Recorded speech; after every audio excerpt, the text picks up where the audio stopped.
All right, let's jump right in. We're going to talk about something really powerful today. How you can find a more resilient, a more enduring kind of courage. You know, the kind that it feels like we all need a lot more of just to get by in today's world. And it all comes down to making one fundamental shift in where that courage actually comes from. I mean, this just hits home, doesn't it? It feels like every single day throws some new challenge at us that just demands a new level of bravery. It could be at work, it could be with our families, or heck, just navigating the world in general. The pressure is absolutely real. So the question is, where do we find the strength to face all of it? And that really leads us to the big question we're tackling here. What's the foundation of your courage? You know, when you really think about it, is it built on something solid, something that can take a beating and still stand?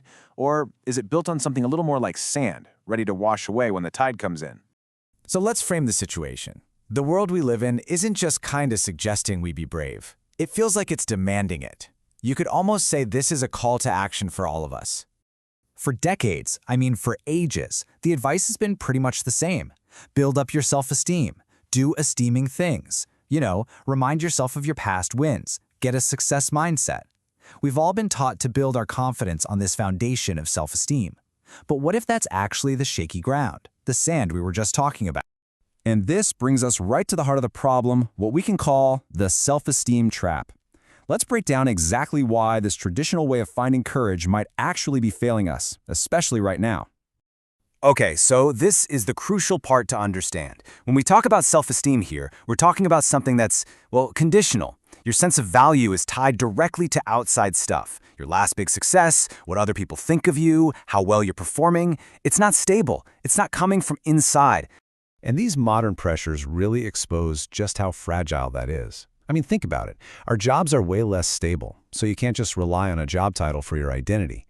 We're all on this performance treadmill that is just completely exhausting. And on top of that, with all the mental health pressures today, we need a much stronger inner foundation. AI is literally making us question what our value even is professionally. And maybe the biggest thing, people are just hungry for meaning, not just another win. A sense of value that depends on your last success just can't hold up under all that pressure. Okay, so if building our courage on the shifting sands of self-esteem is a trap, then where do we go? What's the alternative? What's the rock that we can actually build on? Well, the alternative is this really powerful idea, self-worth. And no, this is not just another word for self-esteem. It's a completely different operating system for your life. It's the stable anchor we're all looking for when everything else feels like it's in motion. Now this is the deep shift. This is everything. Self-esteem is totally conditional. It says, I'm valuable when I succeed. Self-worth, on the other hand, is unconditional. It says, I am inherently valuable, period. See the difference? With self-worth, a big success doesn't create your value. It just expresses the value that was already there. So courage doesn't come from being confident in your abilities. It comes from a deep, internal sense that you are already okay no matter what happens.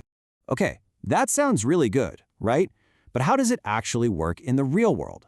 Let's get practical and see how making this shift to self-worth really translates into a more durable, more useful kind of courage day to day. So this foundation of self-worth gives you 5 incredible pillars of courage.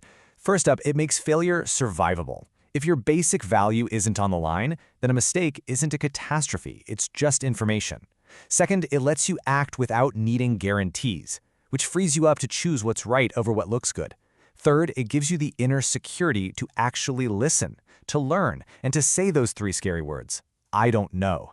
Fourth, it fuels self-compassion, which is what lets you get back up after you get knocked down.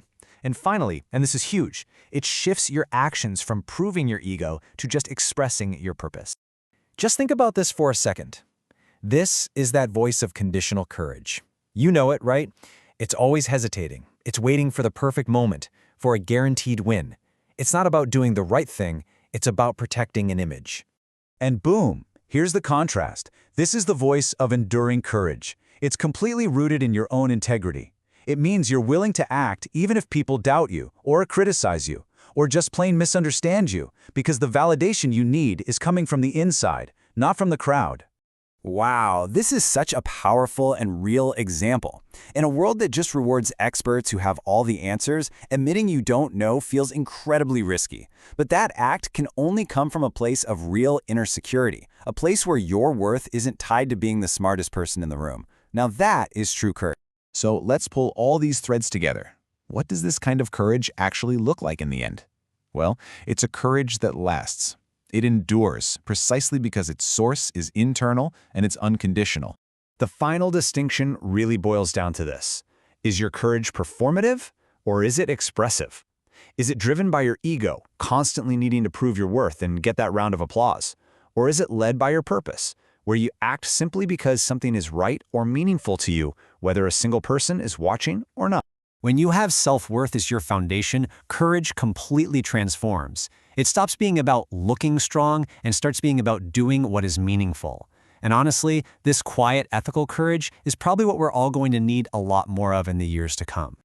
And that's the thought I really want to leave you with. Just take a moment and seriously consider it. If you knew, deep in your bones, that your inherent value was a constant, that it could not be touched by failure or by criticism, what's the brave step you would finally take?